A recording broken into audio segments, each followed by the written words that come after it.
Bismillahirrahmanirrahim. Alhamdulillahi Rabbil alamin. As-salatu was-salamu ala sayyidina Muhammadin wa ala alihi wa ashabihi ajma'in. Amma ba'd. Assalomu alaykum va rahmatullohi va barakatuh.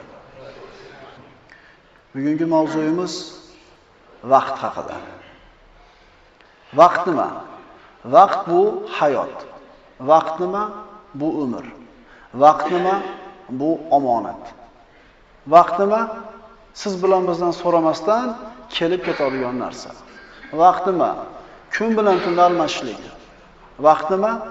Alloh taoloning siz bilan bizga qo'ygan eng katta omonati va qiyomat kunida so'raladigan ulug' bir imtihonlardan.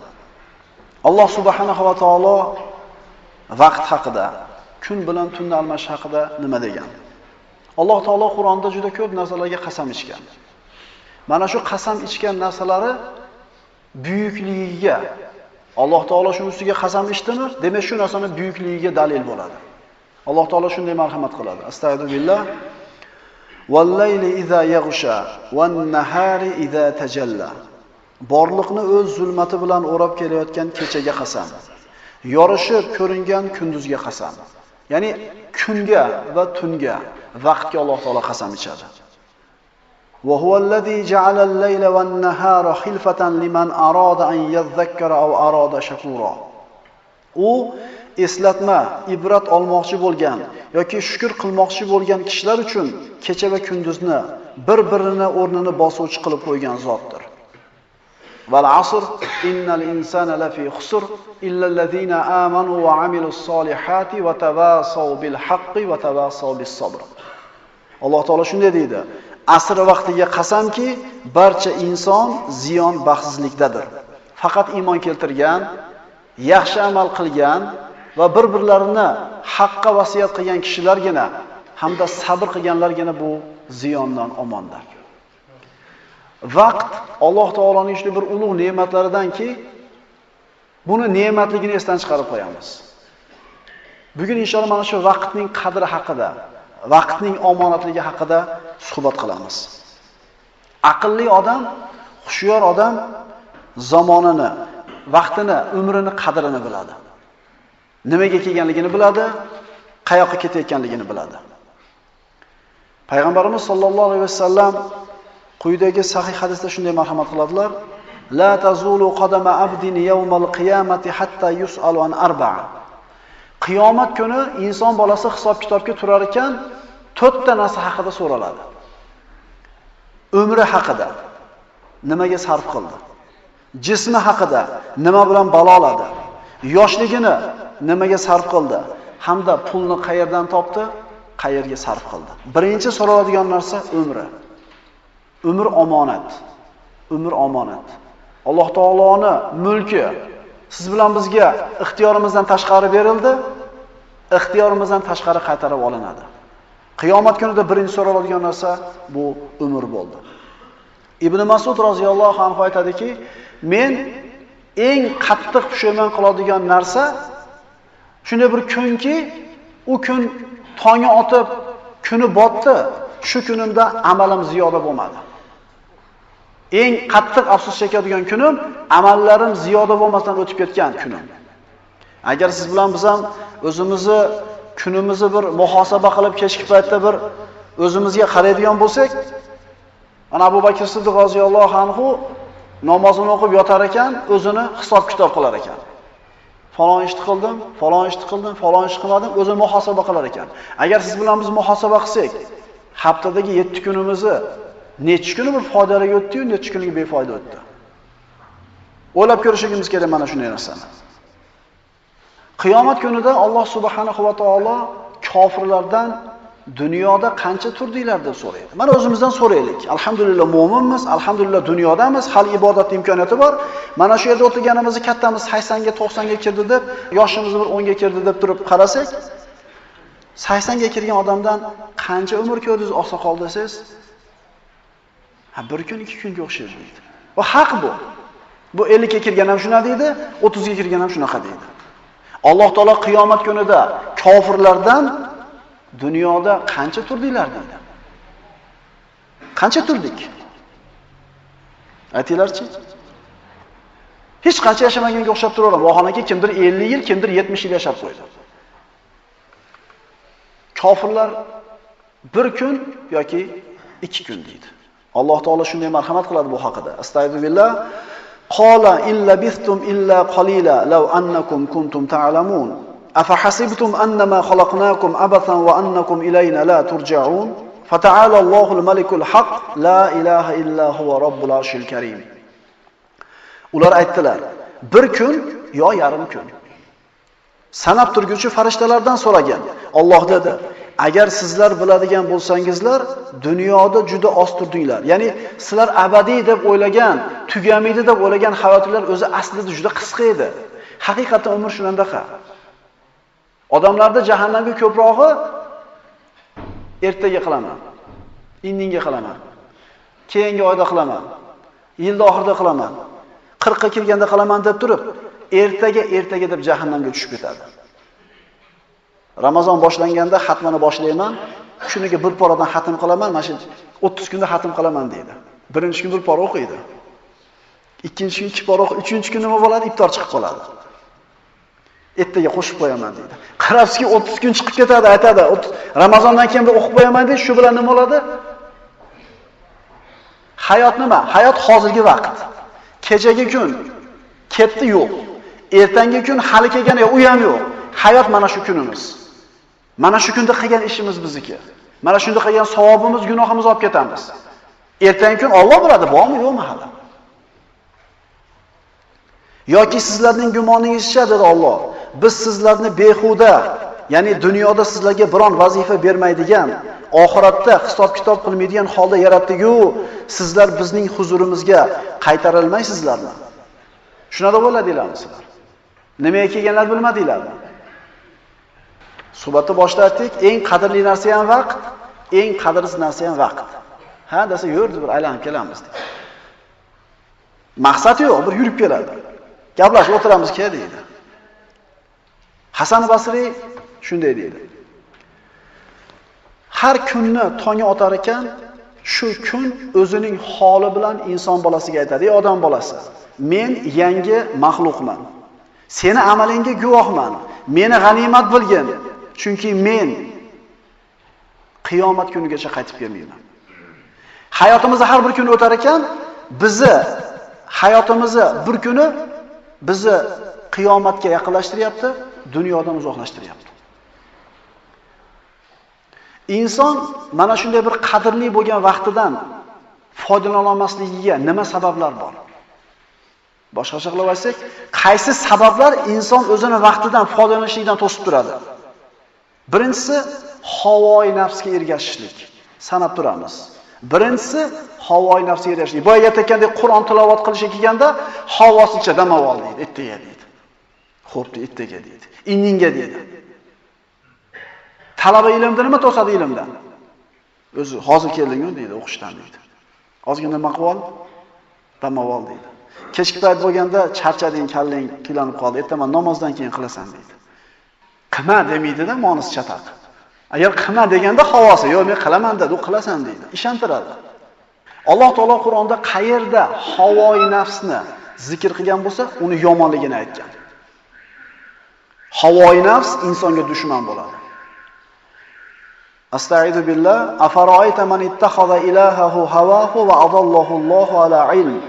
Ey Muhammad alayhisalom, havoi nafsini o'ziga iloh qilib olgan va Alloh uni bilgan holida yo'ldan ozdirib, quloq va ko'nglini muhrlab, ko'z oldiga parda tortib qo'ygan kimsani ko'rganmisiz? Alloh taolo aytayaptiki, inson havoi nafsini xudo qilib oladi o'ziga deyapti. Inson hur bo'lmaydi, ozod bo'lmaydi. Albatta qul bo'ladi. Albatta qul bo'ladi. Agar Robbisiga tezroq qul bo'lib olmasa, havoi nafsiga qul bo'ladi. Alloh taolo o'zini ulug' payg'ambarlaridan Davud alayhisalomga shunday aytadi. Ya Davud, inna ja'alnaka khalifatan fil ard, fahkum baynan nasi bil haqq va la tattabi'il hawa fayudillaka an sabilillah. Innal ladina yadhilluna an sabilillahi lahum azabun shadidun bima nasu yawmal hisab. Allohning payg'ambari Davud alayhisalom Alloh tanlab olgan banda. U havosiga ergashib ketadigan odam emas. Allohning vahiysi bilan yurgan kishi. Shu kishiga Alloh aytadi: "Ey Davud, dar haqiqat biz seni yerda xalifa qildik. Bas sen nafs xohishiga ergashib ketmagin. Aks holda u seni Allohning yo'lidan ozdirur. Alloh yo'lidan ozadigan kimsalar uchun hisob-kitob kuni unutib qo'yganlar sababli azob bordir." Inson havoy nafsiga ergashsa, demak, yo'ldan adashadi.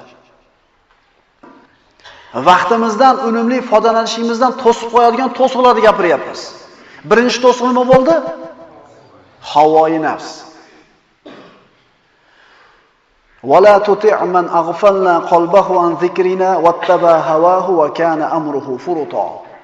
Alloh taolo aytadi: "Siz ey Muhammad alayhisalom, o'zingizni va biz qalbini bizni zikr qilishdan g'ofil qilib qo'ygan, havoy nafsiga ergashgan va qilar ishi isrofgarchilik bo'lgan kimsaga itoat etmang." Biz qalbini g'ofil qilib qo'yganligimiz uchun havoy nafsiga ergashgan kishilarga ergashmang. Inson qachon havoy nafsiga ergashar ekan demak? Alloh qalbini muhrlab qo'yganda. Odamlar bor, kunda bir marta Alloh demaydi. Kunda ovqat yeganda bismillah demaydi. Alloh degan so'zni esdan chiqarib qo'ygan. Alloh taolo qalbini muhrlab qo'yganmiz, shuning uchun havoy nafsiga ergashadi ular deydi. Nabiy sollallohu alayhi vasallam keyingi hadisda shunday marhamat qiladilar: 3 ta halokatga olib boruvchi, 3 ta najotga olib boruvchi narsa bor. Halokatga olib boruvchi narsalar bu insonning havosi, baxilligi va o'zi bilan o'zi g'ururlanishligi. O'ziga o'zi baho berib qolishi.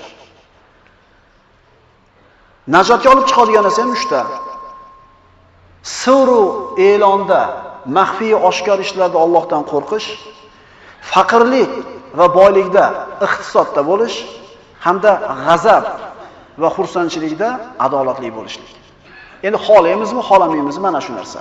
Najotga olib boradigan shu 3 ta, halokatga olib boradigan shu 3 ta narsa. Birodarlar, vaqt bu hayot. Vaqt bu umr. Bu hayotimizni, umrimizni bekarchilikdan o'tkazishlikdan ehtiyot bo'laylik.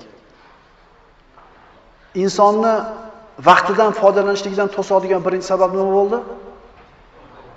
Havoy nafs. Ikkinchi sabab, ikkinchi to'siq. Bu orzu-havaslar. Orzu-havaslar. Inson men undoq qilaman, bundoq qilaman deb turib, haligi rejalarda bir 10 yilga burundan tuzib qo'y. Albatta bir inson bir Alloh bersa haloldan pul topib, uyimni to'g'ri qilaman, farzandlarimni tarbiyalayman, masjid quraman, bir yaxshi ishlarni qilaman deb orzu-havas qilishligi yaxshi narsa. Lekin bu yaxshi narsa agar sizni ibodatdan, bugungi ibodatdan to'sib qo'yayotgan bo'lsa, bu yaxshi narsa emas. Siz bugungi ibodatni qilib qo'yib turib orzu-havasni qiling. Chunki juda ko'p odamlar aytayapmiz, 30 ga kirganda o'qiyman, 40 ga kirganda o'qiyman deb turib ketib qolyapti. Hech kim kafillik bera olmaydi bir insonni 30 yoki 40 ga kirishligini.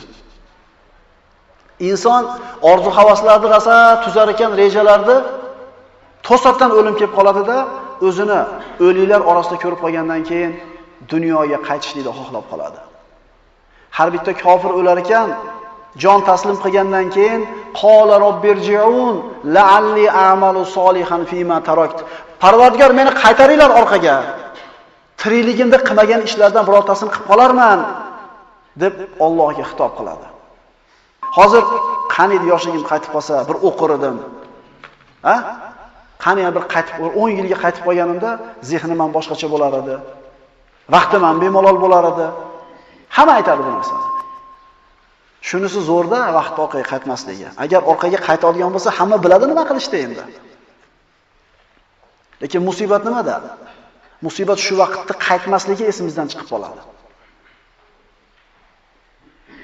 Kalla innaha kalimatun huwa qailuha. Shoyat men qolgan umrimda yaxshi amal qilsam deb qolur. Yo'q. U aslo hayotga qaytarilmas. Dar haqiqat bu har bir jon berayotgan kofir aytadigan so'zdir. Ibn Umar roziyallohu anhuga payg'ambarimiz aytadilarki, kun fi dunya ka'annaka g'arib aw 'abir sabil. Dunyoda bir g'arib bo'lib yashang yoki yo'lovchi deb bo'lib yashang. Yo'lovchi, musofir odam safarida ketayotib, charchaydi, bir daraxt tagiga to'xtaydi. To'xtashdan maqsad nima? Yana davom etkazish safarini. To'xtaydi, dam oladi, yeydi, ozgina uxlaydi, quvvatga to'lgandan keyin yana davom etadi. To'xtashdan maqsad ketish. Bizni dunyoga kirishdan maqsad yashab qolish emas bu yerda, akalar. Kirishlikdan maqsad safarimizga kerak bo'ladigan ozuqani to'plab ketishlik. Ali roziyallohu anhuning so'zlari bor. Dunyoda xuddi o'lmaydigandaqa amal qil, lekin ertaga o'lib qoladigandaqa ibodat qil. Mana shu shior bo'lgan ularda. Mana shu shior bilan yashagan ular. Odamlarda shundaylari borki, shu orzu havas bilan shunday ovora bo'lib qolgan, ibodatdan uzoq gapirsang, xo'p deb qo'yadi, qilmaydi. Eshitib qo'yadi, tushunmaydi. yoki umuman parvo qilmaydi. Ulgiyman deydi, qilaman deydi. Alloh taolo nima deydi bunaqilar haqida? Masjid qo'shnisi bo'ladi. Ajablanadigan joy masjid qo'shnisi bo'ladi. Ozonda eshitadi berishma, lekin kirmaydi. Aytganimizda, siz bilan bizdan bitta savobli ish sodir bo'lgan bo'lsa, Allohning tavfiqi bilan bo'ladi. Alloh sizni yetalab masjidga olib chiqadi, shunga loyiq edingiz, namoz o'qidingiz. Endi masjidning ro'parasida turib, masjidning qo'shnisi bo'lib turib, ozonda eshitib, masjidga chiqa olmayapsizmi? Namoz o'qiy olmayapsizmi? Demak, loyiq emas salonga. Siz chiqmayotganingiz yo'q. Alloh sizni hidoyat qilmayapti. Siz yetelamayapti bu yoqqa, chunki siz loyiq emassiz bu narsaga. Endi agar qilayotgan bo'lsak, Alloh taolodan tavfiq, Allohga hamd aytamiz. Hech qachon kerilib ketmaymiz. Lahum qulubun la yafqahuna biha va lahum a'yunun la yubsiruna biha va lahum adhanun la yasma'una biha. Ulaika kal an'am bal hum adallu ulaika humul ghafilun. Ularning dillari boru anglay olmaydilar. Ko'zlari boru ko'ra olmaydilar, quloqlari boru eshitmaydilar. Ular chorvalar kabidir. Yo'q, ular beaql, befahmlikda chorvalardan ham battardirlar. Ana o'shalar g'aflatda qolgan kimsalardir. Qarang, mana shu ishni qilib bitta qo'shnisi xor bo'lganligini ko'rdi. Nariga shariat qaytargan ishni qilib yana bitta qo'shnisi vayron bo'lganligini ko'rdi. Ko'rib turib, ko'rmagandek, eshitib turib, eshitmagandek, bilib turib, bilmagandek o'sha ishni qilaveradi-da. Alloh nima deyapti? Bular hayvonga o'xshaydi, balki hayvondan ham bettarroq deydi. Odam hayron qolasan, ko'rdi bo'lmasam, palonchi qiluvdi, shu ishda vayron bo'ldi. Qilaveradi yana. Bu nimaning belgisi? Alloh qalbini muhrlab qo'yganligining belgisi. Nechta bo'ldi? Vaqtimizdan unumli foydalanishlikda to'sadigan to'siqlar. Birinchisi havoyi nafs, ikkinchisi orzu havas. Uchinchisi bekorchilik. Bo'sh vaqtni ko'pligi. Hozir qarab tursang, o'zi aytadigan bir ish ham yo'q soatli, hamma shashilayotgan. Qarasangiz, ulgurmayotgan, kech qolayotgan yoki boshqa bo'layotgan. O'zi bo'sh vaqt, forig'lik, bu ham ne'mat o'zi. Ba'zida bo'ladi-yu, 5-6 ta ish bir vaqtga bo'lib qoladi, tiqilib ketadi vaqtingiz. Shu eplolmay qolasiz, qasinizga borishni bilmay qolasiz, ulgurmay qolasiz. Payg'ambarimiz sollallohu alayhi vasallam aytadilar: "Ni'matani mag'ubuna fihima kathirun minan nas, as-sihha wal farah." Ikkita ne'mat bor, odamlarda juda ko'pi bu ne'matdan beparvo, g'ofil, bilmaydi bu ne'matda borligini. Yo'qotganda biladi. Bu sog'lik bilan bo'sh vaqt. Bo'sh vaqt. Ibn Hajar shu hadis haqida shunday aytadi: kim o'zini bo'sh vaqtini hamda sog'ligini Allohning toatiga sarf qilgan bo'lsa, bu haqiqiy baxtli inson. Kim o'zini bo'sh vaqtini hamda sog'ligini Allohning toatiga sarf qilgan bo'lsa, bu haqiqiy baxtli inson. Bekar qoldi, tasbihni olib tasbih aytib o'tiradi. Bekar qoldi, bir kitob o'qiydi. Bo'sh vaqtini Allohning ibodatiga sarflaydi. Endi haqiqiy baxtsiz inson kim? Bo'sh vaqtini hamda sog'ligini ma'siyatga sarflaydigan inson. O'zi bu ikkita ne'mat haqiqatan ko'zga ko'rinmaydi-da, sog'lik bilan bo'sh vaqt. Endi bo'shlik, forig'lik yana 3 ga bo'linadi. Vaqtimizdan unumli foydalanishlikdan to'sadigan birinchi narsa havo, nafs, ikkinchisi orzu havas, uchinchisi bekorchilik, bo'shlik, forig'lik. Endi forig'likka qaytamiz. Bu forig'lik qalbda bo'ladi, nafsda bo'ladi, aqlda bo'ladi. Insonni qalbini forigʼ bo'lishligi nima bu? Insonning qalbida iymon bo'lmasa, bu qalb bo'sh, foriq qalb deyiladi. Esimizdan chiqmasin. Qalb yo iymonni idishi bo'ladi, to'ldir, yoki fitnalar to'planadigan bir xolta bo'ladi. Qalb yo iymonni idishi yoki fitnalar to'planadigan bir idish bo'ladi. Ikkalasidan bittasi yo iymon bo'ladi, yo fitna bo'ladi. Uchinchisi bo'lmaydi. Payg'ambarimiz sollallohu alayhi vasallam aytadilar, mashhur hadis: "Ala va inna fil jasadi mudgha, idza saluhat saluhal jasadu kulluhu." Insonning jasadida bir parcha go'sht bor, agar u tuzalsa, butun jasad tuzaladi. Agar u buzilsa, butun jasad buziladi. Bu nima? Qalb. Qalb insonning jasadini bir mamlakat, davlatga o'xshatsak, qalb podshoh. Qalb tuzalsa, oyoq qo'l tuzaladi. Bir odam gunoh ma'siyatdan tiyila olmayaptimi oyoq qo'li? Bilingki, qalbi tuzalgan hal bu odam. Ibn Taymiyya shunday deydi: bechora dunyoning qullari, bechora dunyo ahllari dunyoga kirishdi-yu, chiqib ketishdi. Dunyodagi eng shirin narsani totmasdan chiqib ketishdi. Dunyodagi eng shirin narsa nima edi?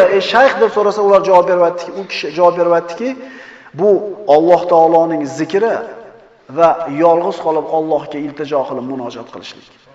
Inson dunyoga kelib Allohning zikrida bo'lmabdimi? Allohga iltijo qilib munojat qilmabdimi? Dunyodagi eng shirin, eng lazzatli narsadan mahrum bo'ldi. Alloh taoloning zikri va yolg'iz qolib Allohga iltijo qilib munojat qilishlik. Qalb. Mana aytdik, iymonni idishi bo'ladi dedik. Endi iymon ko'payib turadi, hammamiz bilamiz, ozayib turadi. Toat ibodatda doim bo'lishi bilan iymon kuchayib, ziyoda bo'ladi. Gunoh, ma'siyatni ko'p qilishligi bilan iymon susayib, ozayadi. Ibn Mas'ud roziyallohu anhu shunday deydi: o'zingni qalbingni 3 ta joydan qidir.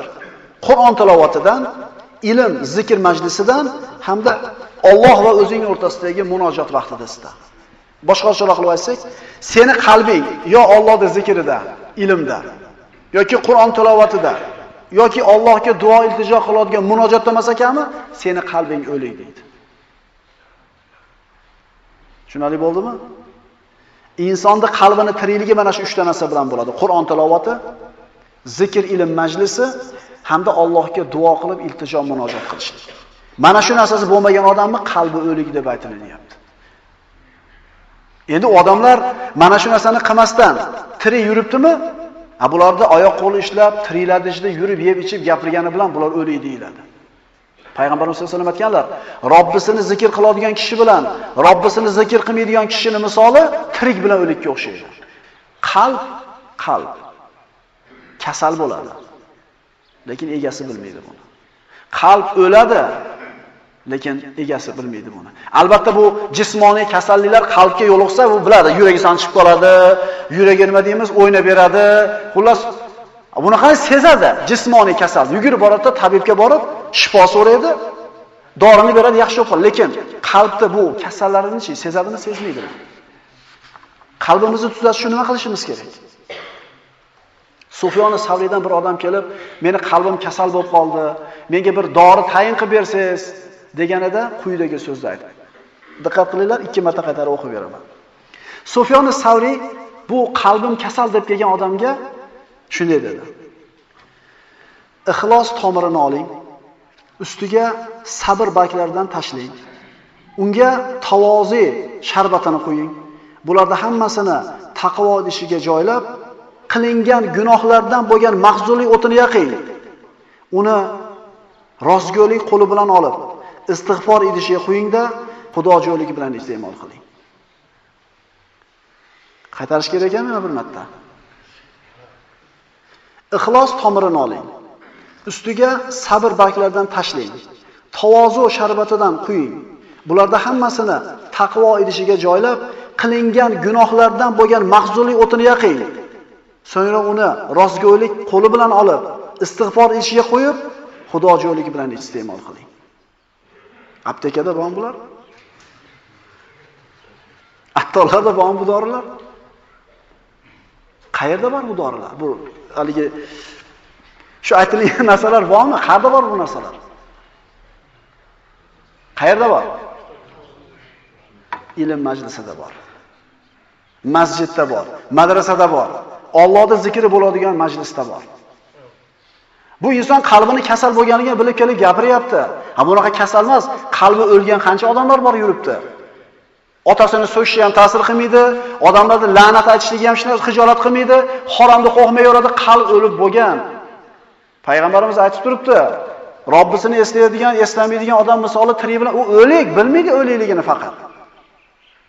Yana sizga qarab rahmi keladi haligini bechoralar deydi.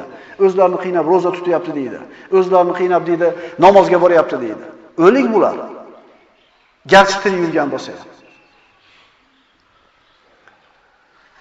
Siz bilan bizni ishimizda bo'lgan bo'shliq, bo'sh vaqtdan bu nafsning bo'shligi.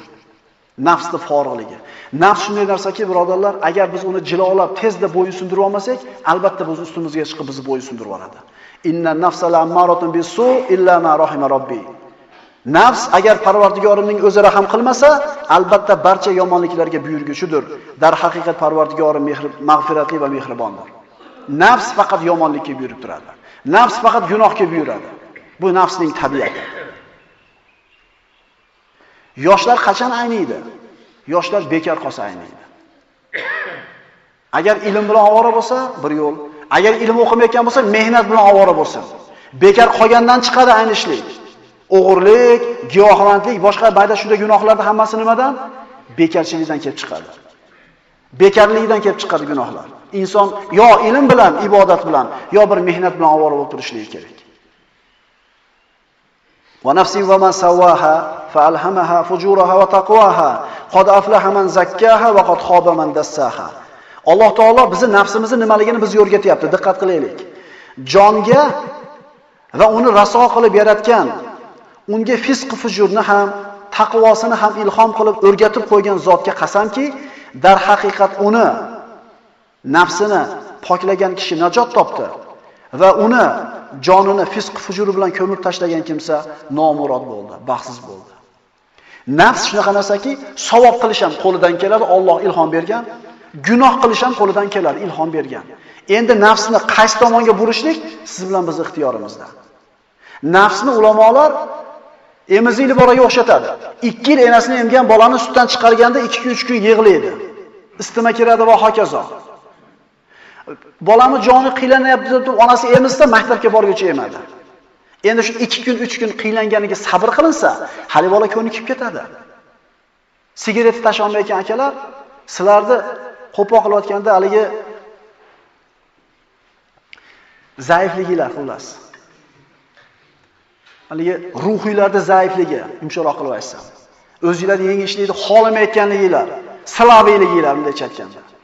Onalarda tug'iliblar, emib sutidan ajrab o'lmadinglar-ku. Unga nimaga sabr qildinglar aytaymi? Chunki sizlarning ixtiyoringiz yo'q edi u yerda. Siz ajratib qo'yishdi, siz qo'lingizdan ishlasa kelmas edi, yig'lashda kelar edi. Endi bu safar ixtiyorni berib qo'ysa, qani nafsingni tarbiyalay olaysanmi desa, unga nimamiz yetmayapti? Quvvatimiz yetmayapti. Sigaretni haromligiga ulamolar ijmo qilib bo'lgan birodarlar. Sigaret harom narsa.